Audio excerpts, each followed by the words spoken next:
আমরা ছোট থেকে মায়ের মুখে, ঠাকুমার মুখে, সবার মুখে শুনেছি যে বাপের বাড়ি আর শ্বশুর বাড়ি, মেয়েদের এই দুটোই বাড়ি হয়।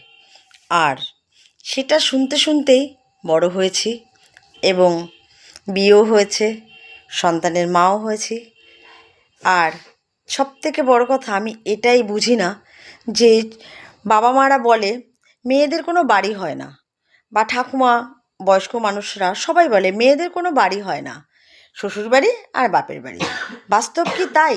মেয়েদের কোনো বাড়ি হয় না? আমার তো মনেই হয় না যে মেয়েদের ছাড়া কোনো বাড়ি সম্পূর্ণ হয়, সেটা বাপের বাড়ি হোক আর শ্বশুর বাড়ি হোক। মেয়েদের ছাড়া সত্যিই কোনো বাড়ি হয়ই না। আর যে নারীরা নিজে কাজ করে, নিজে কিছু করে, নিজের টাকায় বাড়ি করে, তাহলে সেই বাড়িটাকে কী বাড়ি নাম দেওয়া হবে? বাপের বাড়িও না, শ্বশুর বাড়িও না, তাহলে সেই বাড়িটা সেই মেয়ে কী নাম দেবে? নিজের বাড়ি? আমার তো মনে হয় সেটাই হওয়া উচিত, তাই না? মেয়েদের কোনো বাড়ি হয় না, এই কথাটাই ভুল।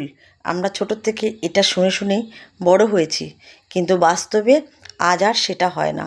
প্রত্যেকটা মেয়ে নিজের পায়ে দাঁড়াতে পারে, নিজে কিছু করতে পারে। একটা পুরুষের থেকে কোনো অংশে মেয়েরা কম নয়, আমার তো মনে হয়।